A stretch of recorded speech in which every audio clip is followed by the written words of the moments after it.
Spy is not a combat class.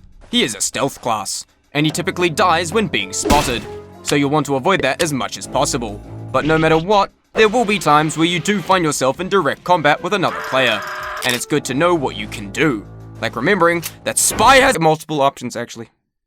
While the gun is the most obvious solution to combat situations, it's not your only option. In fact, you have three primary ones: shoot, trick stab, or run. The first two involve actually trying to kill them, the third is purely for survival. Oh yeah, there's also button knifing where you finish someone off by smacking them in the front with your knife. However, you don't simply have to choose one for every engagement you end up in. In fact, this is where the power of mix-ups comes into play, as suddenly switching from one option to another mid-fight can be used to bait enemy players or throw them off. Making them believe that you're trying to run away or gun them down often results in them running right at you, which can leave them open to a trick stab. The reverse is also true. If they're expecting a trick stab, they'll try to keep their distance, which is good for making space to try gun them down or to get a head start on the escape. Sometimes just hitting enough shots with your revolver can scare people into backing off and letting you get away. But I can't hit my shots! Yeah, well, that's just a you problem. I get that revolver aim can be really finicky, especially from the random spread you get from firing too fast, but this is straight up something you just need to get good at. On that note, remember that you have the ability to see enemy health, and you can use that information to take advantageous fights against weakened players, especially since you're typically already sneaking around the places they retreat to because that's kind of a thing you do as the 9th class. If you choose to escape, a very powerful thing that I've talked about before are cloak illusions. Simply put, it's the act of moving one way when starting your cloak, then changing direction once it's complete to throw the enemy off. When you do change direction, turn to look at the person chasing you to check that it's actually working. Always keep note of the last they saw of you. If you get bumped or shot and your cloak blinks, then change direction again if you think they saw it. Try and keep track of them while making them lose track of you. Successfully misleading players can cause them to waste a lot of time looking for you. Be wary of the information they have to go off. This also applies to trick stabs. They're obviously quite flashy, but they're also a good way to clutch a fight or take someone out with you. However, trick stabs can often fall apart very quickly if your target sees it coming. Again, they're most effective if they don't even know you're about to attempt one. Choosing which of the three options to take is not some binary guide. A lot of it will come up to your own knowledge and intuition. The more you play and mess it up, the better you'll get at making these decisions. And remember that you can mix them up or quickly switch between them. With these concepts in mind, I'm going to be going over combat with each of the 9 classes, though not just fighting against them, but how to work with them on your team. While Spy can feel like a solo unit a lot of the time, being wary of your teammates can be incredibly powerful. You aren't just getting lots of kills, you're creating an opening for your team to leave more destruction in your wake. You are causing problems. On purpose. Now, it needs to be said that what I say here cannot account for every possible situation. Watching my videos does not automatically make you a good spy. You need to put in the practice and experience. My videos don't just bypass that. But this video will help you understand the matchups much better.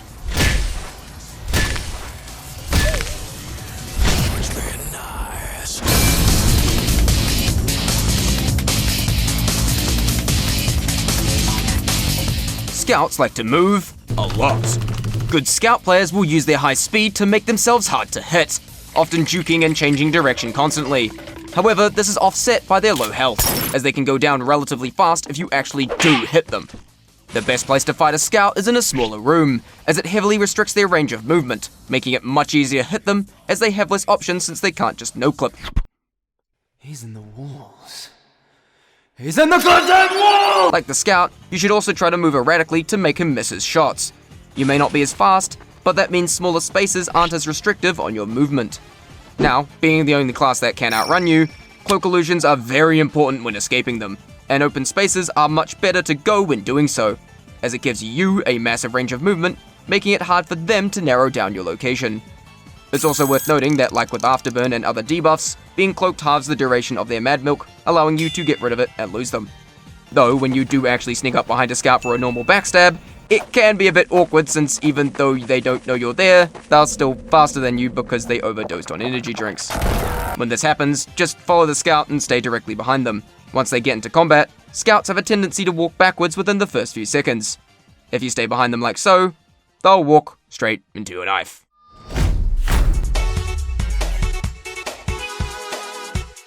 you and the scout are both flankers. You get behind the enemy lines to cause problems from unexpected angles. When it comes to any friendly flanker you see in the enemy lines, the best thing you can do is stay out of each other's way. Both of you rely on catching the enemy by surprise, so don't stick together too much as one of you may risk blowing the cover of the other. Whoever gets spotted first draws all the attention to themselves. However, this draws the attention away from whoever didn't get spotted. This is what's known as tunnel vision, a term used when people get so focused on a specific target that they become unaware of other things around them. This is something that you can abuse.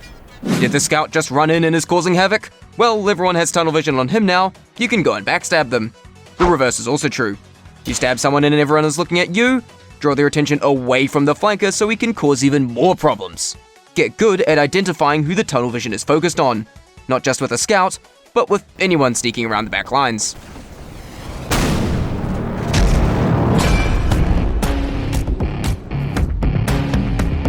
Soldier is the jack of all trades class, and is often very common. With their rocket launcher, they often have the advantage of splash damage. Yes, we'll get to you later. This allows them to pre-fire corners and deal damage to targets they can't even see. Unlike Scout, wide open areas are actually much better for finding them than enclosed ones, as it allows you to much more easily avoid splash damage. You can limit their options further by staying away from the walls, or even taking the high ground! This can force them to hit you with a direct, or try to rocket jump up to bomb you from above. They're most susceptible to trick stabs while rocket jumping, as they can't make massive sudden adjustments to their movement while airborne, especially when trying to market garden you. Though be wary of the direct hit. It has very little splash damage, but the rocket itself is much faster, and if it actually hits you directly, it can kill you in one hit. If you choose to run away from a soldier, remember that while undisguised, you can jump and try and surf the damage of its rockets, allowing you to gain distance, or just use it to get a trick stab on whoever was there in the wrong place at the wrong time. Also be wary that just normally sneaking up on a soldier from behind, on rare occasions they may suddenly rocket jump and kill you on complete accident. It just happens.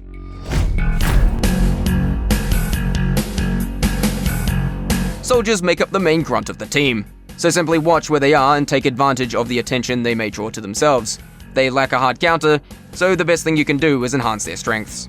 Soldiers are known for being good against sentries due to their splash, so helping out a soldier by sapping a sentry can be a really effective combo to start a push.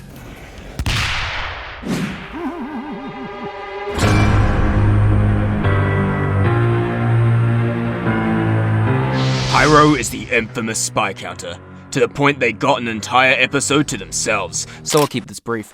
The main weakness of a pyro is range. Flare guns exist, but aren't nearly as deadly. Some pyros like to stay in small spaces to ambush and account for their range weakness. Baiting them out of these areas can let you gun them down from range, as they have little to no cover to avoid your shots. Pyros often have patterns when spy checking, and the flamethrower can be heard.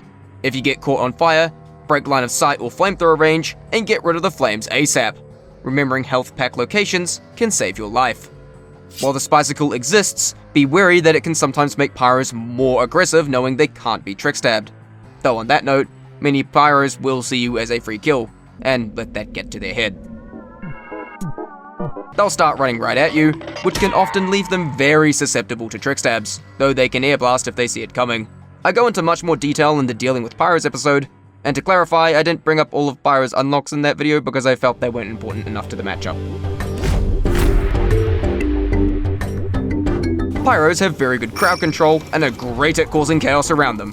Running right at your friendly pyro is a great way to escape danger, as they can act as a sudden roadblock. Pyros are known to struggle when pushing into sentry nests, even when Ubered. But this is mainly due to the knockback, so sapping a sentry can also be a great way to give your pyro an opening to take full advantage of their crowd control.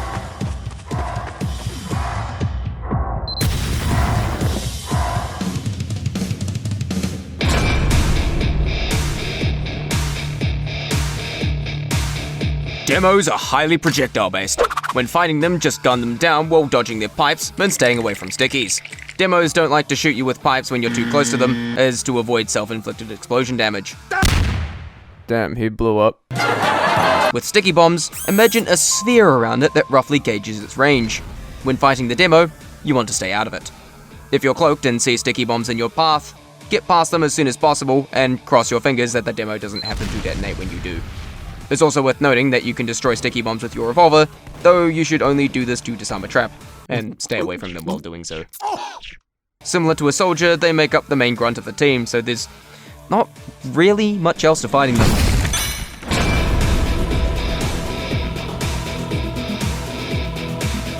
Demo Knights can be an absolute menace, especially with certain unlocks being able to increase their base speed and their ability to charge at you or even fly. At times, they can outrun you and almost feel like a complete counter. However, their melee-focused playstyle gives them a tendency to run right at you, which, you guessed it, leaves them open to trick stabs. And plus, even if they're faster than you can still escape them with illusions.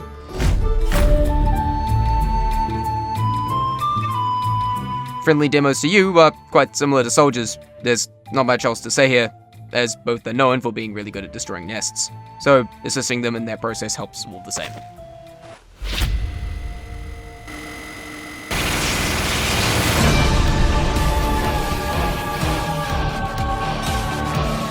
Heavy is the tank of TF2, having the highest health pool in the entire game. However, your knife does not care. Heavies have the potential for massive damage output, and can soak up a lot of it themselves, so being able to instantly take one out can be very helpful for your team. That being said, heavies who are firing make much better targets than those that aren't, though be wary that good heavies are wary of spies, so you may really have to pick your moments. You can use the sound of their gun to tell if they're revved up, unless they have the Tomislav. If you get spotted and they start firing at you, the sustained damage of the minigun allows them to track you. Because of this, you should break line of sight as fast as possible to throw their tracking off. Do not try and gun down a heavy that's already revved and is high health, as they will quickly outdamage you. Another good thing to look out for, or should I say listen for, if you hear the sound, it means that the heavy is eating a lunchbox item and is unable to do anything until the animation ends, potentially giving you a free backstab. Many heavies are smart about this though, and will put their back to a wall or corner. If against a flat wall, then you should be able to backstab them from one of two sides. If in a corner, finding a way to jump on top of them may give you a valid backstab angle, though this won't always work, and if you misjudge it. And if a heavy turns around at the last second before you stab, either break line of sight or go for a quick matador while you're still right in their face.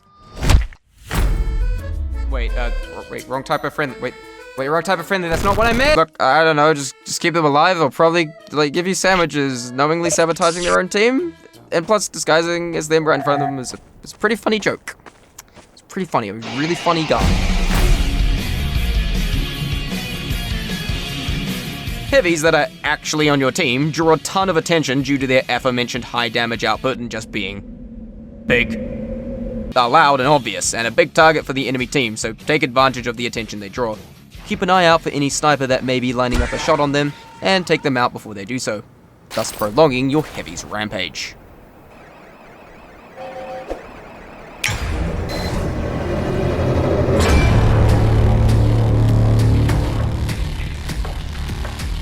The engineer matchup was literally the previous episode, so I'm just going to recap some stuff from that video.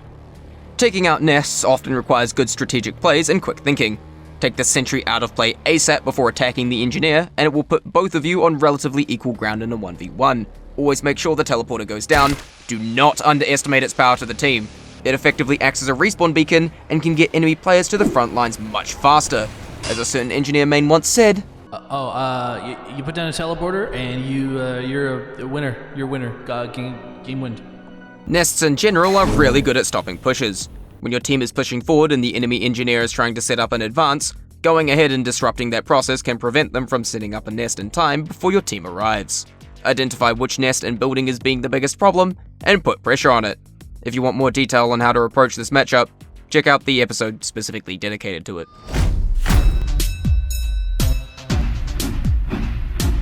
Engineer nests make for a powerful backline. Be wary of the location of friendly sentries, as they can be great fallback options. Try keep an eye out for enemy players preparing to attack or take out the nest, and stop them in their tracks, as that keeps the supportive hold of the nest alive. When taking teleporters, it can be a good habit to cloak as you do, just in case you end up closer to the action than you'd expect. A dispenser is usually nearby, and restoring cloak from it doesn't eat up the dispenser's ammo pool. And plus, you can even crouch inside of it for dispenser armor. On that note, when a friendly engineer is nearby, try to avoid picking up ammo packs that he may need, as he needs them much more than you so he can set up quickly. And if your engineer places an entrance at spawn during setup, you can really quickly switch to engineer, upgrade it to level 3 for him, then switch back to spy before the round starts. It's highly appreciated and saves the engineer precious time.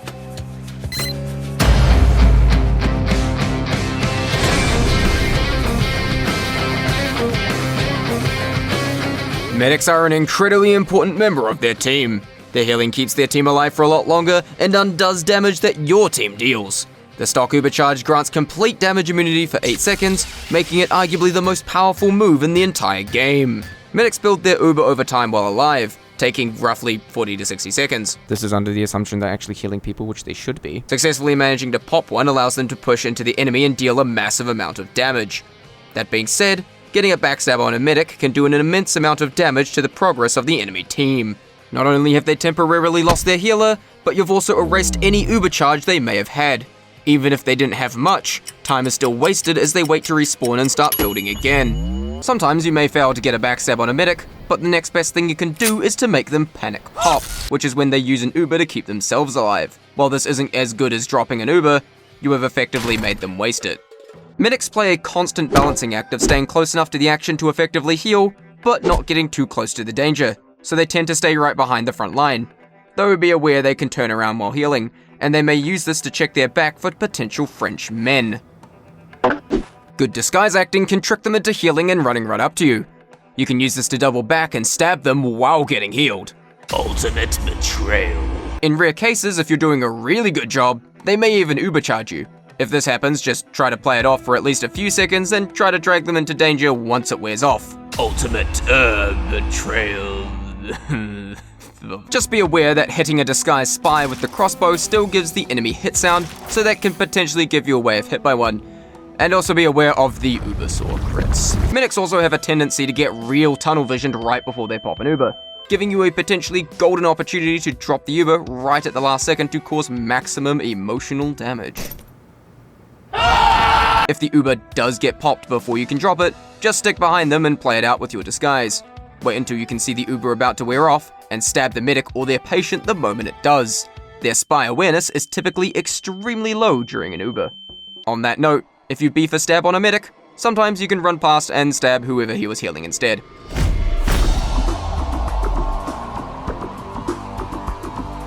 Given you are the spy, don't expect to be very high on the priority list of healers, especially since you won't be near your medic very often.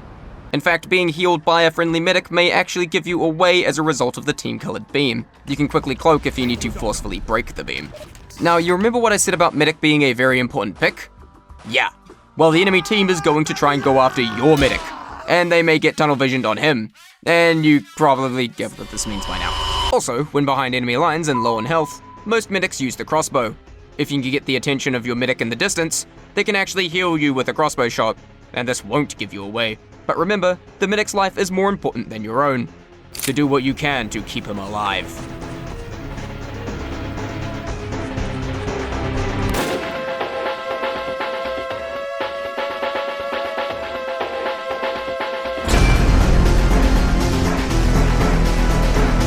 Sniper is the other main pick class. However, they tend to quite literally have tunnel vision, often making them good targets. They can be a huge pain for your team to deal with, so getting a pick on a sniper, even if it gets you killed, is very much worth it. If they're wearing a Razorback, remind them that the 9th class has a primary firearm. Most revolvers can kill a sniper in 3 shots at point blank, but the Ambassador and Enforcer can do it in just 2 with a headshot crit or disguise shot respectively. Shut up, we didn't talk about you. Just be aware, especially when taking 3 shots, that the sniper may have time to react and turn around, causing them to either attempt to quickscope or melee you, both of which have the potential to kill you instantly because of those rare high moments. A good trick is to shoot twice, then pull out your knife and finish them off when they turn around to face you, as it's easier to hit than another revolver shot. I call it the shoot-shoot-stab. If a sniper manages to throw their own urine at you, like with the Mad Milk, you can half its duration by cloaking. If they have the Bushwhacker equipped as well, they may get real tunnel visioned on trying to kill you with that, which you can respond by reminding them that SPY has a gun! When trying to not get headshot yourself, just be wary of the sightlines a sniper may be watching, and use the good old habit of cloaking before rounding corners. Spy has a gun, I have a gun. Do not enter my sightline. Also beware the janky headshots of the Huntsman because look at their scuffed hitboxes. Plus, it in the Classic can headshot without being scoped, so snipers using either of them suffer much less from tunnel vision.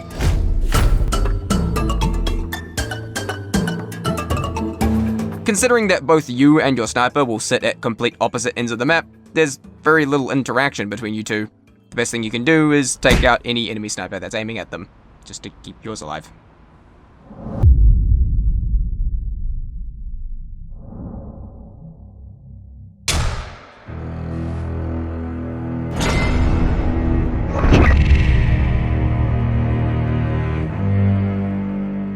Spy versus spy fights can be a bit weird and somewhat uncommon, as both of you are often on opposite sides of the map.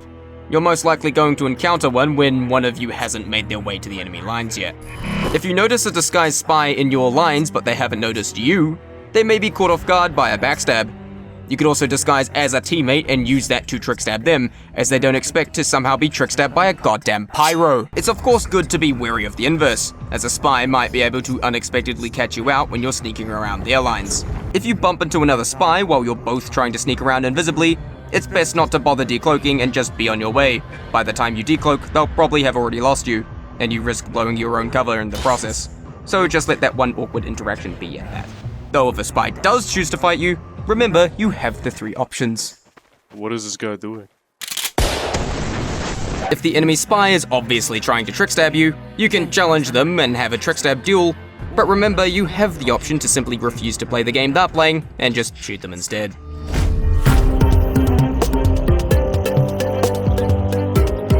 Never have any more than 2 spies! Similar to Scout, if you have another spy on your team, be wary of them. You will likely run into each other as you try to sneak into the back line, which is fine, but remember not to attack from the exact same spot at the exact same time. 2 spies can play around each other to great effect.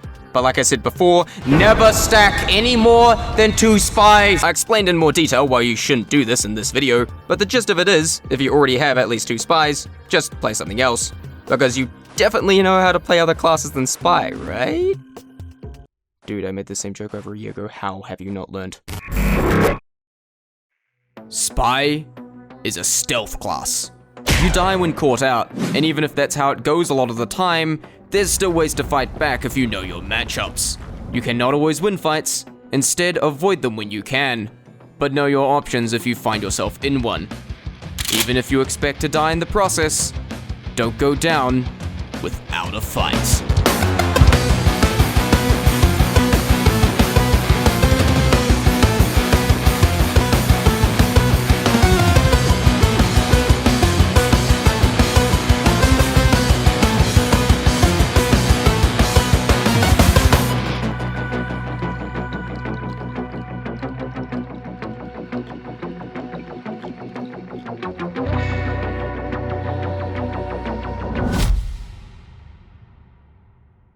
This series has come really far. A lot of things have been covered.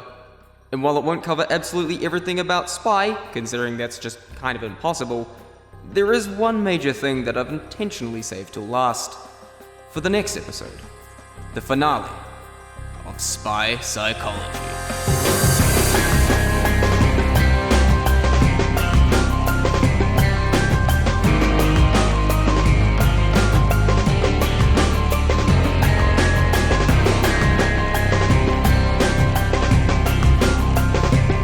It will come out when I make it and it's ready. That could be 2025 for all I know.